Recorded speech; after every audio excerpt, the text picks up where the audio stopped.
Hi, it's Leslie and Stephanie again, and we are here to show you our early childhood resource folder. We did a few things differently this summer, and we're really excited about the way it looks. I hope that it is helpful for you, and we love hearing feedback. So please let us know if you'd like for us to try something different, or if there's a resource that you're needing and we don't have it, let us know. First thing I want to show you is how to organize it within your drive. So usually when you go to your Google Drive, it's going to take you to this home page first. I usually just click down to my drive, but if you haven't already saved the early childhood teacher resource folder in your drive, you can type my name in here and it will pop up. So I'm going to click over to my drive because it is already in my drive. But when you're inside the main folder, not the grade level folders, click on this drop down arrow right here, go to organize, add this shortcut to your drive, and then pick a color. Okay. So that way, when you come to my drive, it's always going to pop up right here for you and it'll catch your eye if you change that color amongst your others. So one of the main things we did differently this year is we took out everything that was applicable to all teachers and we organized it. So when you click into your grade level folder this year, all you're going to see is curriculum and assessments. Okay. And part of the reason we did that is so that when something changes, we don't have to find it in multiple places, but also that way you can look for key words. So, for example, family resources. Okay. This is where you can find all that meet the teacher stuff we've already shared with you and information about parent teacher conferences. And Leslie is going to link that into this more. So, Leslie, why don't you talk through ELA and literacy for us? Because that is a folder full of resources. Oh, it's so good. Okay, so there are things in there like and everything's free in here, but we have sound wall stuff. And so if you look down there, there are sound walls that every student can have their own sound wall. There are complete sound walls that you can print and put up on your wall. And there's also, isn't there some guidance on how to do sound walls in there as Yeah. well? Yeah, right And here where it then, says the shifting yes. SOR, that is going to give you some guidance to moving towards sound walls, but also this locks for large cards, sound wall. These two documents here have really good information about why sound walls and how to use them. And of course, that's something we can always come out and help you with as well. The Kid Lips cards. Got to Yeah, show them this those. was a project of love, like a project we were really excited to do. So that it has, you know how important it is to talk about when you're introducing sounds, to talk about the way your mouth is formed. And so these have pictures of mouth formations from kids that are in our di or were in our district when these pictures were taken.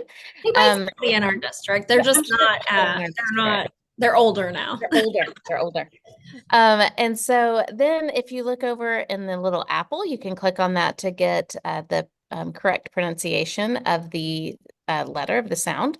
And then also a Jack Hartman song that has the letter formation, letter sound, and skywriting and all that. So, and the slide number 2 kind of tells you how to use it. Yes, Oh. directions.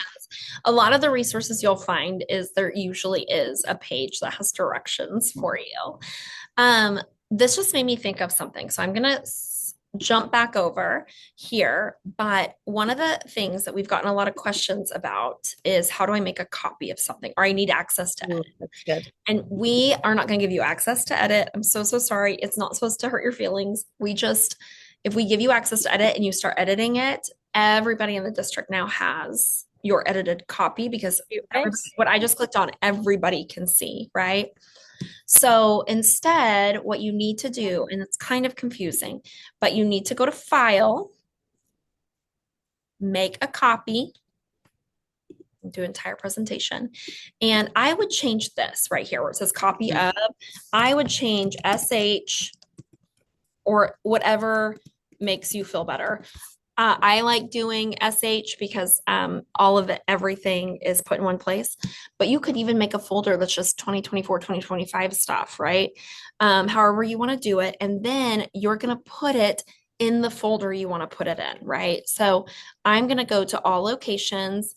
And if I have a folder that's specific for 2024, 2025, I can click here, find that folder here. But I'm just going to put it in my drive, select, and then make a copy. So then when you make a copy, it's going to open it up for you. But if you go over to my drive, it's going to be listed within those documents of your drive. So that is also why it's helpful to have just a folder for 24, 25, because then you can just put it all in there in one place, click on it, make it a different color than your early childhood teacher resource folder color. And then when you know where it all is in one place, so when it comes time to do Meet the Teacher 2025, 2026, you can just go over it and make changes as needed. I love that Zoom has little things that they do, but I don't know if you just noticed this, Leslie, but me talking with my hands ended up being a thumbs down. Did you see that? I know, I was like, did you just did you just give yourself a thumbs down? Because I didn't do it. No, it was just the gesture with my hand. And then I was like, oh, she's thumbs down at me. um, there are some assets like the Meet the Teacher assets that we know we need versions in Spanish, and just know a lot of them are already there. Some we are still working on getting translated just because like it hasn't come to that time of the year where it's a need. So just know that we are working on that. And so in some places we have it as a separate thing. Most of the time it's going to be in this package document. Okay. All in one. What else do we have, Les, that we should show off? Oh, I wanted to talk about behavior, right? Yes. So, one of the things that we worked on this year, and you can find it in the principles folder, is growth plans. Okay. So, we tried to make a real simple, easy document for documenting behavior for you, just because we know that you have other things going on during the day and you're trying to teach and all the things. So, what is a really quick, easy way that you can document and target behavior for intervention? So, there's a lot of information in here about that that you can kind of go through and figure out what you need and what you don't need from it. Love it. Lots of good stuff. Just think if you cannot find something specific, one, you could always reach out to us. And two, um, is it grade level specific or is it something that would be more generalized to all grade levels might need access to? Make sure you check out your grade level specific files because you have your guidance in there. You have a mock report card, so you can see what yeah, there you go.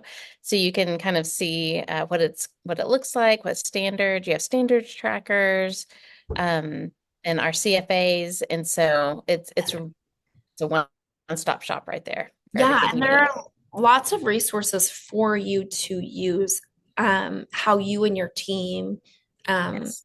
need them, right? And so just think through about that. One of my favorites, and oh gosh, the year is on here is wrong. Whenever, oh no, it is. That's so weird. Is our trackers. So how we track data. So it gives you this option to put in 1, 2, 3, or 4 based on what the report card score was or how the child is performing at the date. But this is another thing. If you make a copy of this, you could change quarter 1, 2, 3, and 4 to say the dates that you assessed that particular skill, okay, and use it as an ongoing document. So if you ever need help with that, just reach out to us and we're happy to come out to your building and walk you through it. Well, there's a lot of other things in there. One of the things Leslie and I are going to work on is highlighting different pieces of the early childhood teacher resource folder in your newsletter. So Read it. Make sure you read it. read your newsletter. And we have contests in there, so you never know. And pictures, you never know if your amazing teaching is going to be highlighted for the month. That's always fun. All right. Well, if you have any questions or you think of anything that you're like, I can't find this, reach out to Stephanie or Leslie. She's over there on my side. And we are happy to help you. Have a good night.